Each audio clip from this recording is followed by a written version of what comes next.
Salut, c'est Julie du CPIE Chablais-Léman. Je vous retrouve pour un tout nouvel épisode des astuces des jardins verts du Chablais. Si accueillir la biodiversité dans ton jardin sans rien faire, ça te tente, cette vidéo est pour toi. Dans cette vidéo, on va voir ce que c'est qu'un carré pour la biodiversité, pourquoi l'installer, comment l'installer, pourquoi c'est important pour la protection de la nature et surtout aussi on vous donnera quelques petites astuces pour que vos voisins vous imitent.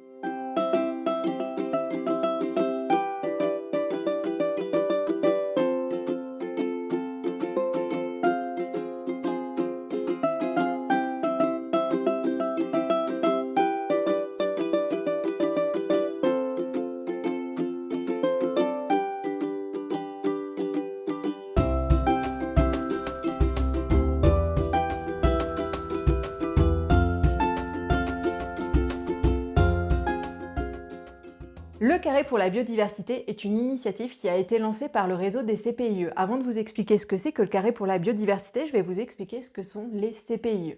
CPIE, c'est pour Centre Permanent d'Initiative pour l'Environnement.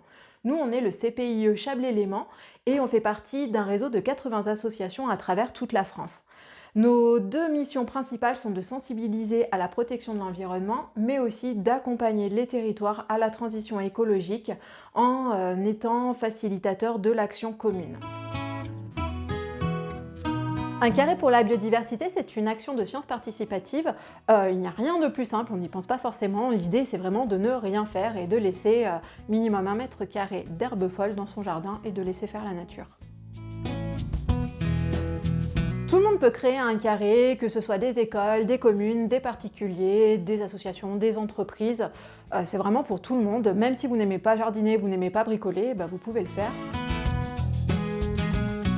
Carré pour la biodiversité, c'est une action qui permet de favoriser la biodiversité dans les jardins et dans les espaces verts. Ça a plein d'avantages. Le premier avantage, ça va être de créer une zone de refuge pour les petites bêtes. En laissant s'exprimer la végétation sauvage, en fait, ça va créer des abris et des zones de nourriture pour plein de petites bêtes de notre jardin. Ensuite, ça permet aussi de créer des îlots de fraîcheur en ville et ça, c'est pas négligeable dans les villes en contexte de réchauffement climatique. Ça va permettre aussi à l'eau de mieux s'infiltrer dans les sols et ça a aussi un autre bénéfice auquel on ne s'attend pas toujours, c'est que en remettant de la nature sauvage et de la verdure dans les villes, ça favorise le bien-être des habitants. C'est aussi une façon de sensibiliser les gens à la protection de l'environnement. Et pour les communes et les entreprises, ça va leur permettre de gérer de façon plus respectueuse de l'environnement leurs espaces verts. Alors faire un carré, c'est super simple, il vous faut 4 piquets, de la ficelle pour délimiter la zone que vous voulez laisser en mode sauvage dans votre jardin. Et puis après, il n'y a plus rien à faire, pas de tonte, pas d'arrosage, pas de semis, pas d'engrais. On vous demandera juste en fait de faire une fauche à la fin de l'été, au début de l'automne, quand toutes les fleurs sont fanées, et puis d'exporter la matière organique dans votre compost pour éviter d'enrichir le sol et de banaliser la flore de votre jardin. Et on vous demandera aussi pour officialiser la création du carré de nous renvoyer une charte. Nous, ça nous permet d'avoir les informations sur les différents carrés dans le Chablais et ça nous permet aussi de vous envoyer toutes les informations liées à cette action.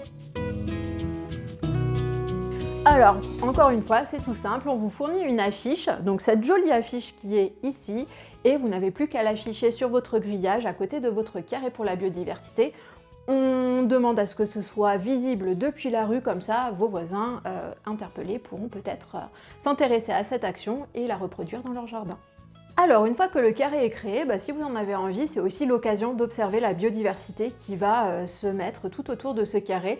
Ça peut être le moment d'observer les papillons, les pollinisateurs, les oiseaux. Et ce que vous pouvez faire aussi, c'est de partager ces observations avec les scientifiques du Muséum d'Histoire Naturelle à travers ce qu'on appelle les sciences participatives. Pour résumer tout ce qu'on vient de voir dans la vidéo, il y a 4 points à retenir. Le premier point, c'est de délimiter son carré pour la biodiversité. Minimum 1 mètre carré, mais plus on ajoute 2 mètres carrés, mieux c'est pour la biodiversité.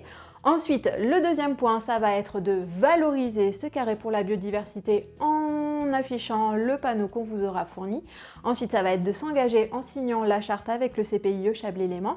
Et ensuite, si vous en avez envie, ça va être de profiter de ce carré biodiversité et d'observer la faune et la flore qui s'y développent. Déjà une surface de 8 hectares de carrés pour la biodiversité créée dans toute la France. Et dans le Chablais, c'est 57 carrés qui ont été créés pour une superficie totale de 400 mètres carrés. Maintenant que le carré pour la biodiversité n'a plus de secret pour vous, à vous de jouer!